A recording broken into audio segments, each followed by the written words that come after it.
Shalom teman-teman semua sahabat Kristus. Kali ini kita akan membahas tentang faktor penyebab munculnya KBG. Nah, perlu teman-teman ketahui apa itu KBG. KBG adalah singkatan dari Komunitas Basis Gereja.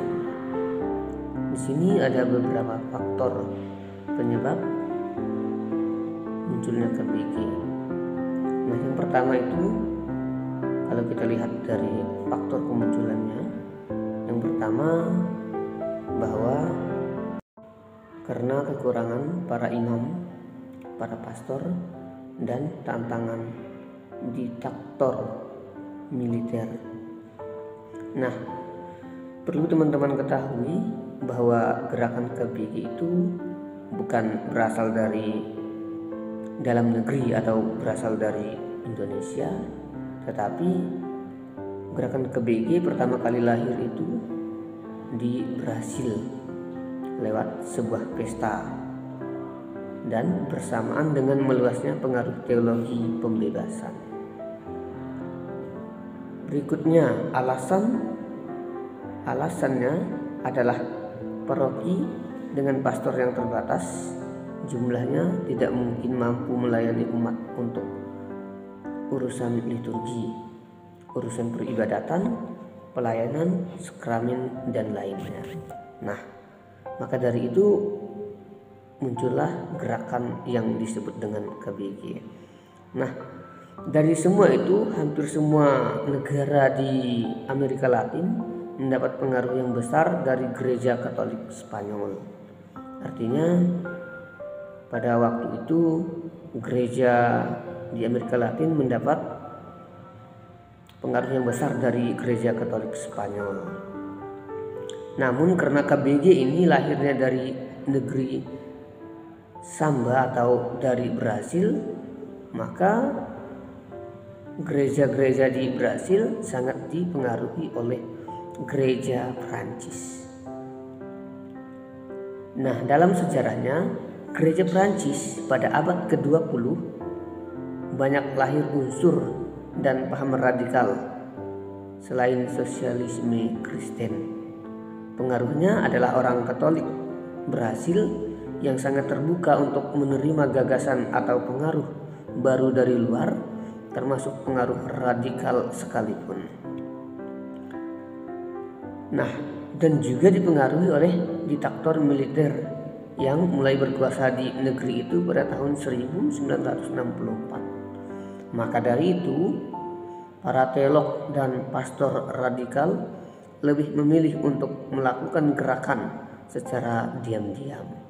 Nah, teman-teman, gerakan KBG ini seperti yang telah saya uraikan tadi, bahwa gerakan itu berasal dari Brasil, yang mana gereja Brasil pada waktu itu dipengaruhi oleh gereja Prancis. Nah, artinya gerakan KBG ini untuk melawan pengaruh radikal seperti yang telah saya katakan tadi, bahwa pada waktu itu masyarakat Brasil sangat terbuka untuk pengaruh-pengaruh dari luar, termasuk juga pengaruh-pengaruh radikal. Nah, maka untuk mengantisipasi gerakan-gerakan radikal yang mengancam keselamatan umat atau mengancam iman umat, maka berdirilah komunitas basis gerejani untuk memperkuat iman para umat. Nah, selain itu gerakan KBG juga muncul dengan alasan kurangnya pastor paroki dan pelayan-pelayan liturgis dalam peribadatan dan juga pelayan-pelayan sakramen dalam ibadat atau liturgi. Maka dari itu muncullah ide untuk membentuk sebuah komunitas yang paling kecil, yaitu KBG. KBG sendiri berada di naung keuskupan, terus diserahkan kepada paroki kepada kring stasi atau lingkungan, dan lingkungan sendiri akan membentuk masing-masing KBG atau komunitas basis gerejani yang diinginkan. Nah, komunitas basis gerejani ini bermacam ragam. Seperti yang kita ketahui di dalam masyarakat, bahwa yang termasuk dalam komunitas basis gereja ini bisa kita artikan seperti bapak-bapak Katolik atau bapak Kat atau OMK, tetapi dibagi-bagi lagi menjadi yang paling kecil untuk daerah-daerah terdekat. Nah, contohnya di sekolah-sekolah juga mungkin ada di beberapa sekolah atau di beberapa keuskupan mulai ada gerakan KBG, namun masih secara umum. Misalnya pendalaman kitab suci, terus katekese singkat yang dilakukan untuk memperdalam iman. Nah, gerakan KBG ini selain muncul karena kurangnya imam dan kurangnya tenaga biarawan-biarawati dalam melayani peribadatan, KBG juga muncul dari reaksi masyarakat pada waktu itu adanya gerakan militer di negeri Brasil, yaitu pada tahun 1964. Nah, gerakan KBG ini dilakukan oleh pastor secara diam-diam, untuk melakukan gerakannya secara diam-diam supaya tidak diketahui dan tidak diancam oleh gerakan militer yang ada pada waktu itu. Maka gerakan KBG ini dapat disimpulkan atau kita katakan bahwa cara untuk memupuk iman umat secara langsung dan dapat dirasakan secara langsung karena komunitas yang begitu kecil. Artinya komunitas ini juga telah berkembang pada masa kini, yaitu pada masa gereja, terutama pada selesainya Konsili Vatikan kedua yang mengatakan bahwa pendidikan iman adalah hal yang tidak kalah penting atau hal yang paling penting bagi kita orang Kristiani. Maka gerakan ini atau KBG ini perlu kita bangkitkan kembali di masyarakat kita.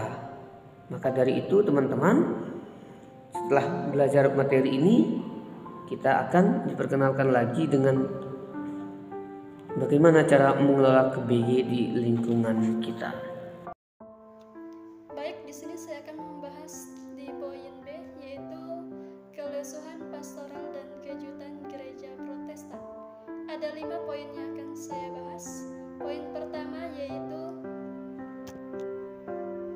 selain faktor-faktor di atas, keadaan internal gereja Katolik sendiri juga menjadi salah satu pendorong lahirnya gerakan KBG. Keadaan internal yang dimaksud yaitu persaingan dengan berbagai gereja dan sekte Protestan. Itulah yang menjadi pendorong lahirnya gerakan KBG. Poin yang kedua yaitu sejak pertengahan abad ke-20, situasi sosial dan ekonomi berkembang amat cepat. Pembangunan terus bergulir, namun guncangan politik datang silih berganti. Kudeta atau atas dukungan Amerika Serikat terjadi bertubi-tubi. Situasi sosial dan ekonomi yang berkembang amat cepat adalah berupa pembangunan yang terus bergulir dan juga guncangan politik yang datang silih berganti. Yang dimaksud dengan kudeta adalah perebutan kekuasaan atau pemerintahan dengan paksa. Dan kudeta juga dapat diartikan sebagai pengubahan pemerintahan yang ada oleh sekelompok kecil dengan kekerasan, di mana di sini kudeta itu terjadi atas dukungan Amerika Serikat. Poin yang ketiga yaitu militerisme merajalela di hampir semua negara di Amerika Latin. Dalam situasi politik demikian itu, gereja setempat tidak menampilkan aksinya. Gereja seolah terlena dan keasikan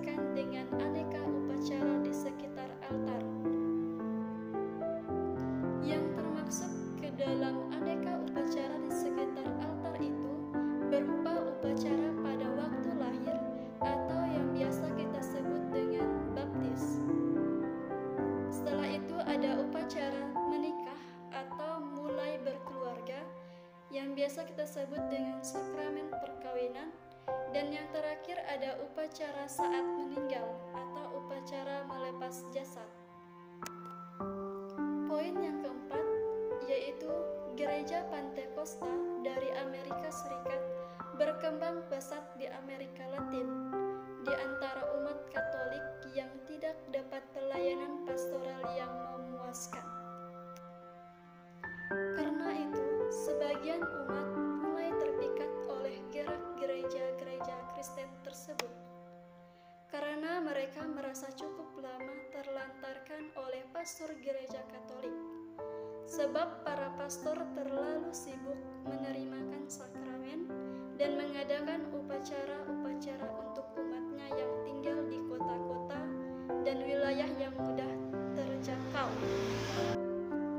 Namun di sini, Gereja Pantekosta membuktikannya dengan membimbing para umat dan dipimpin oleh awam yang tampil dari antara mereka sendiri.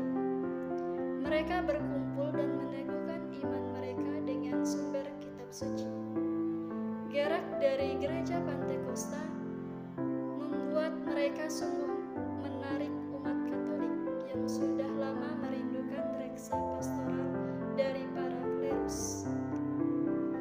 Poin yang terakhir atau poin yang kelima yaitu sekaligus caranya kaum awam main peran aktif di dalam Gereja Pantekosta itu menjadi contoh bagi kaum awam Katolik untuk juga menjadi aktif. Keaktifan dari kaum awam Katolik ditunjukkan dengan mereka yang menyumbangkan pastoral melalui KBG. Sekian pemaparan materi dari saya. Untuk selanjutnya saya serahkan kepada pemateri selanjutnya. Baik, di sini saya akan menjelaskan 2 poin. Untuk poin yang pertama di bagian C yaitu penggabungan 2 kekuatan. Tantangan baru yang benar-benar menyadarkan umat Katolik, yaitu kita, maka mereka mulai mengembangkan gaya menggereja yang lebih sesuai dengan tuntutan umat dan situasi setempat. Stasi-stasi yang luas dan berjauhan kemudian dikembangkan dan dipecah menjadi komunitas kecil, semacam lingkungan dan rukun tetangga.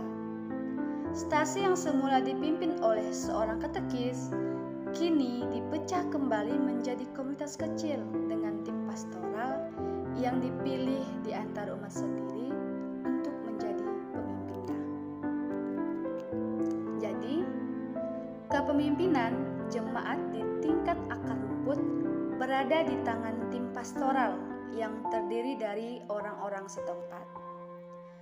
Selain itu, stasi konvensional hanya bergerak di tataran pembinaan dan pendalaman iman dalam kehidupan sehari-hari, serta menghidupkan semangat beragama melalui ziarah dan aneka devosi. Sedangkan komunitas jemaat basis menghidupkan semangat Injil melalui analisis sosial dalam forum sharing alias tukar pendapat atau berbagai pengalaman dengan terang kitab suci. Nah, jadi agenda utama pertemuan KBG ialah kitab suci dan pengalaman sehari-hari. Di dalam pengembangan KBG sebagai gaya menggereja yang baru di tengah-tengah berkembangnya teologi pembebasan, di dunia itu telah berhasil membangun masyarakat yang lebih adil dan manusiawi. Bahkan, pemberdayaan komunitas basis juga mampu membendung kampanye yang dilancarkan oleh gereja-gereja Pentakosta di sana. Mengapa gerakan KBG di Brazil dan negara-negara Amerika Latin bisa dikatakan berhasil? Karena KBG di sana mampu menggabungkan 2 faktor kekuatan yang sangat penting, yakni unsur-unsur terbaik dari gereja Protestan seperti kepemimpinan di tangan awam dan penonjolan peran sentral kitab suci yang digabungkan dengan kekuatan yang dimiliki oleh Gereja Katolik, yakni perayaan liturgi, devosi, dan sikap positif atau kepedulian yang besar terhadap masyarakat miskin, terpinggirkan, dan dunia di sekitarnya. Poin yang kedua yaitu D, martir terbanyak dari komunitas basis. KBG berkembang luas di seluruh Amerika Latin. Mereka menghadapi keadaan yang sama. Kebetulan, perkembangan KBG begitu cepat dan meluas karena berbarengan dengan era pembaruan total Gereja Katolik yang dikumandangkan lewat Konsili Vatikan II pada tahun 1962 sampai dengan 1965. Di sini KBG sebagai gaya menggereja yang tanggap terhadap lingkungan dan penderitaan rakyat yang dikelilingi tumbuh kian subur karena mengalami penganiayaan berat. Sejak munculnya CEB atau KBG seperti yang dikembangkan di Brazil itu senantiasa berusaha menghayati Injil di tengah-tengah suasana pemerintahan yang demokratis yang tengah tumbuh di negara-negara Amerika Latin. Namun, pemerintahan demokratis yang mendampingi perkembangan cara baru menggereja yang juga lebih partisipasi ternyata tidak langsung lama. Serangkaian kudeta militer terjadi. Pemerintahan demokrasi yang pertama ada ditumbangkan oleh rezim militer yang didukung oleh Amerika Serikat. Nah, gerakan menggereja dengan KBG yang membela kaum miskin dan tersisih kemudian dicurigai oleh rezim militer sebagai gerakan kiri alias dekat dengan sosialis dan komunis. Ketika itu, Amerika Serikat mempunyai misi untuk membandung pengaruh Marxisme dan komunisme di depan pintunya negara-negara Amerika Latin. Semua yang membela kepentingan rakyat dan kaum miskin dicap sebagai beraliran kiri, sebagai gerakan dari ideologi Marxisme dan komunisme.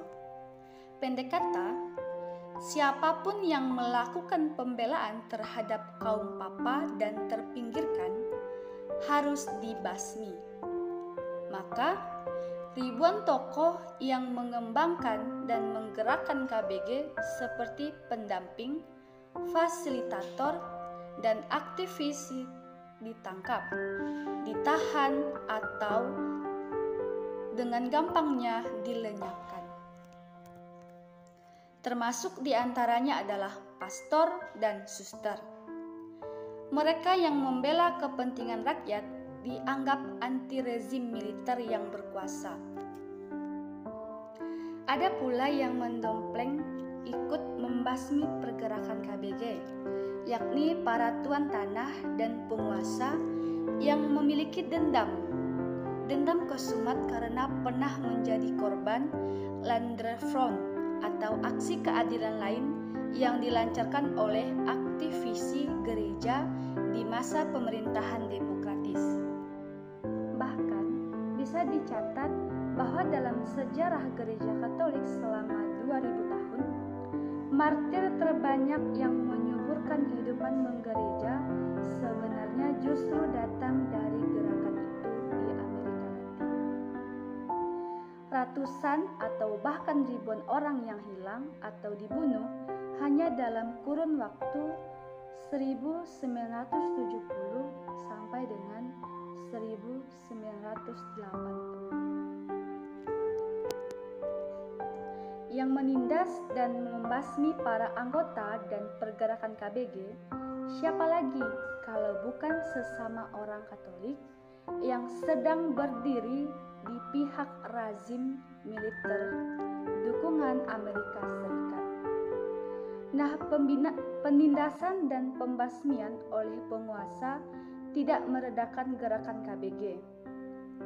Secara independen, mereka tetap bergerak dan membela kepentingan sesama yang miskin, tak mampu, dan terpinggirkan. Demi cinta dan bela rasa dengan para korban ketidakadilan, tim pastoral dengan gigih kemudian menghidupkan dan menggerakkan KBG di berbagai lini. Gaya baru menggereja itu sangat berpengaruh, baik di Brazil maupun di sejumlah negara Amerika Latin. Apakah seluruh umat terlibat aktif dalam aksi menggereja yang digulirkan lewat KBG itu? Masih menurut catatan Pastor John Prior, sebenarnya yang benar-benar terlibat dan aktif sebagai penggerak tidak banyak, cuma sekitar 10% dari total penduduk. Persentasenya memang kecil, namun pengaruhnya sungguh luar biasa.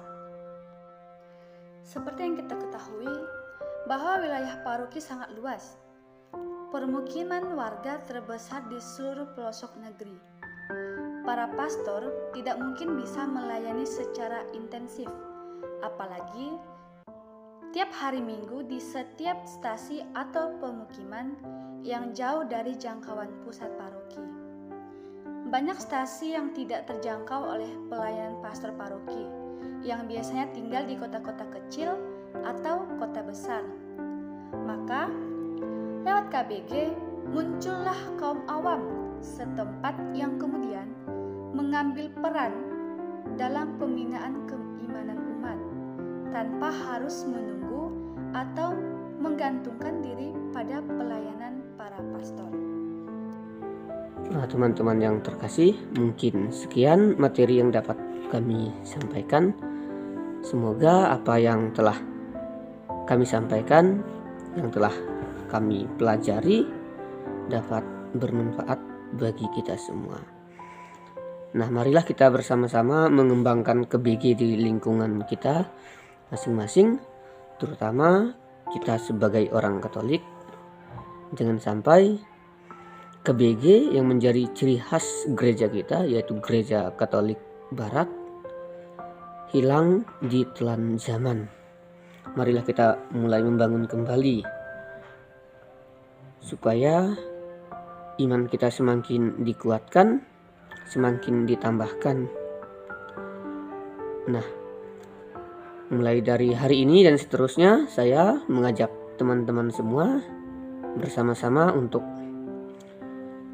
membangun kembali apa itu yang menjadi penumbuh iman kita, pembangun iman kita, sehingga iman kita berkembang dan menjadi orang Katolik yang sejati.